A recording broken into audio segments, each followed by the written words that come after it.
Pozdravljeni. Današnje vprašanje je vezano na prhljaj. Stranka piše, da nisem še ugotovil pravega vzroka, zakaj se prhljaj pojavlja. Lahko si operem glavo in čez 2 dni je isto, kot da si je sploh ne bi bil umil. Sem srednje fizično aktiven, v službi večino časa sedim. V preteklosti sem imel občasno obdobja s prekomernim prhljajem, ampak ni bilo nič kritičnega. Star sem 30 let. Sedaj pa postaja to že tako vidno in včasih je prhljaj velik celo pol kvadratnega centimetra. Kljub temu, da redno skrbim za osebno higieno. Najbolj izrazito se mi je začel pojavljati leto nazaj po 30-dnevnem AEK spletnem programu. V tistem obdobju sem imel tudi najbolj stresno obdobje, ker sem imel lansiranje novega produkta, ki je trajalo okrog 2 meseca. Čeprav takrat do sedaj ni bilo več obdobij, kjer bi bil za tako stanje vzrok stres v poslu, težava še vedno ostaja. Kljub temu, da izvajam AEK vaje redno že 1,5 leta, še nisem našel pravega vzroka za mojo težavo. Zanima me, kaj je po vašem mnenju najpogostejši vzrok za takšno težavo in kaj je v praksi izkazalo za primerno rešitev. Pri prhljaju sem po teh, recimo tem, dolgoletni praksi delu s strankami in povezovanju vseh teh spoznanj v eno celoto prišel do spoznanja, da je prhljaj najpogosteje vezan in odvisen od zadržanega besa, običajno tudi gneva, ki ga oseba ne izrazi in ga spremeni v pretirano izločanje loja in recimo tem proizvodnjo kože na lasišču, kar seveda vse skupaj potem poveča verjetnost za prhljaj in tudi sam nastanek prhljaja. In ta zadržan bes, zadržan gnev dejansko spremeni funkcijo lasišča v hladilnik za ta čustva, se pravi, da se čustva namesto, da ne prideta tako bes in gnev v oči, v obraz, da oseba nima besen pogled ali pa pogled poln gneva, da to skrije, potlači, da se mu na obrazu ne vidi, da je besen, da je gneven, da je srdit, ker bi to negativno vplivalo na okolje, v katerem živi in s tem v bistvu tudi njega samega lahko spravlja v težave.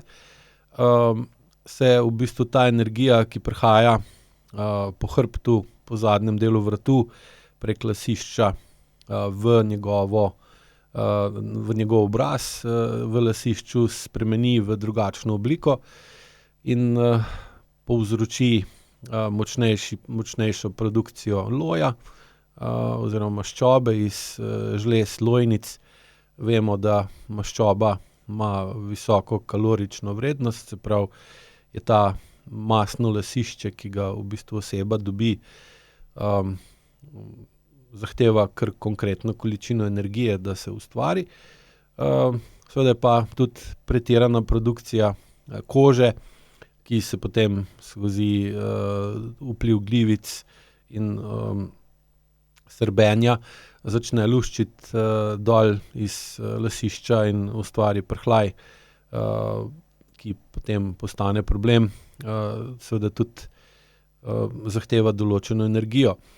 In dejansko lahko tukaj govorimo o tem, tudi kaj je že Einstein povedal, E je m×c², kar pomeni, da se energija spreminja v maso, v materijo, lahko se pa seveda obratno tudi materija spreminja v energijo, kot vsakič lahko opazimo, recimo, ko pojemo hrano, se materija skozi prebavo in presnovo spremeni v energijo in ta energija se potem pa spet seveda nazaj spremeni iz energije v materijo, v telesne dele in seveda tudi življenjske energije in čustva, potencialne energije v telesu se spreminja na tak način in seveda potem moramo tudi za prhljaj in za maščobo, ki jo imamo na lasišču, moramo od nekje vzeti energijo, se pravi, to ne pride kar iz čistega mira.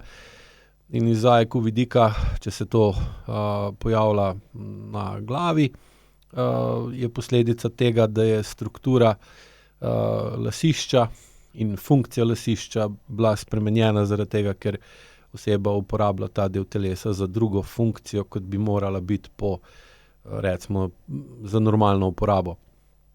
Torej, ko osebo stvari motijo, ovirajo, ogrožajo in omejujejo in jo spravljajo v bes ali gnev, se pravi, ko ta dva čustva uvrščamo med entropična, agresivna čustva, bes je prve stopnje, gnev pa druge stopnje. Oba čustva so namenjena temu, da bi morali z izražanjem in uporabo teh čustev vplivati na tisto ali tiste, ki nas motijo, ovirajo, ogrožajo, omejujejo, da prenehajo s takim vedenjem ali odnosi ali vplivi, ki nas spravljajo v nemoč. In zdaj, če to ne moremo narediti, nemoč ostane oziroma se povečuje, količina potencialne energije v telesu raste, zaradi tega, ker nas stvar vedno bolj moti, ovira, ogroža in omejuje. Izraziti ne moremo, ker nimamo primerne čustvene učinkovitosti in čustvene zrelosti, kar seveda potem vodi v to, da moramo to energijo spreminjati v drugačno obliko od tiste, ki bi morala biti, in v tem primeru je to recimo prhljaj, mastne lase. Tako da je potem tudi rešitev na dlani. Zdaj, sama stranka v vprašanju navaja, da vaje izvaja že redno leto in pol, in tukaj bi rad spet poudaril pomembno razumevanje smisla AEQ vaj. Namen AEQ vaj ni, da rešijo problem, ampak namen AEQ vaj je, da z njimi bolj jasno spoznate, v čem je problem. Se pravi, da zmanjšate senzorno amnezijo, ker skozi vaje bolj čutite, kaj delate in kako se počutite med vajo. Manjša senzorna amnezija pomeni, da se bolj zavedate samih sebe in vašega vpliva na druge in vplivov drugih na vas, kar vam pa da večjo možnost, da dojamete, kje je problem, kaj vas v resnici moti, ovira, ogroža ali omejuje, in recimo v primeru prhljaja, kaj vas dela besne in kaj vas spravlja v gnev in zakaj in kako ne morete to čustvo ali ta čustva izraziti na učinkovit način, da bi uredili tisto, kar ni v redu. Potem vaje omogočajo, da zmanjšate motorno amnezijo, kar pomeni, da se pri vajah učite, kako telo uporabljati, premikati, postavljati na drugačne načine, kot ste običajno navajeni. S tem počasi pridobivate sposobnost, da se tudi odzivate v podobnih okoliščinah na drugačen način, ker seveda s tem se veča verjetnost, da zmanjšujete kronično nemoč. Ampak namen vaj je dejansko samo to, v narekovajih, samo to, se pravi zmanjševanje senzorno-motorne amnezije. Same po sebi pa vaje ne odpravijo problema, če ne greste v dvigovanje čustvene zrelosti in čustvene učinkovitosti. To pa pomeni, da zaradi manjše senzorno-motorne amnezije se vedete drugače in tisto, kar prepoznavate kot vzrok problema, v tem primeru prhljaj, vplivate na to s svojimi vedenjem, s svojim dejanjem, z dvigom čustvene zrelosti in učinkovitosti lahko vedno pogosteje pravilno uporabljate tako bes kot gnev. Date okolici vedeti, da vas nekaj spravlja v bes, da vas nekaj spravlja v gnev, da ste polni gneva, ker vas nekdo kronično ne vidi, ne sliši, ne daje vam pomena, vas šikanira, frustrira, ponižuje, zasmehuje in spravlja v stanje ljubosumja, žalosti, strahu, prizadetosti, ranjenosti, razočaranosti, in začnete vedno bolj z višjo čustveno zrelostjo in učinkovitostjo izražati tisto, kar vas moti in ovira, postavljate meje, s tem postajate manj nemočni, bolj močni in je potem potreba vašega lasišča, da to energijo, ki jo zdaj bolj učinkovito uporabljate za urejanje odnosov, ne spreminja več v obliko maščobe ali pa viška kože in vi to kožo v obliki prhljaja ne rabite puščati za seboj, ampak seveda se potem tudi stanje na lasišču postopoma uredi in umiri in prhljaj ostaja vedno manjši problem.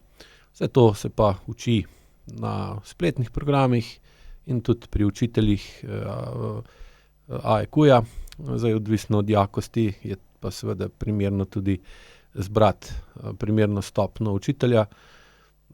Močnejše, ko so težave, pa dolgotrajnejše kot so težave, višjo stopnjo AEQ učitelja morate zbrati, da boste dobili primeren vpliv. Seveda je pa potrebno upoštevati tudi, da je treba osnove spoznavati pri učiteljih nižjih stopenj, spoznati vaje, potem pa počasi začeti delati z učitelji višjih stopenj, da ne pride do prevelikih, premočnih vplivov naenkrat, kar v bistvu ustvari negativen odziv ali pa lahko sproži odpor pa nasičenje ali pa alergijo tudi na AEQ pristop. Hvala lepa.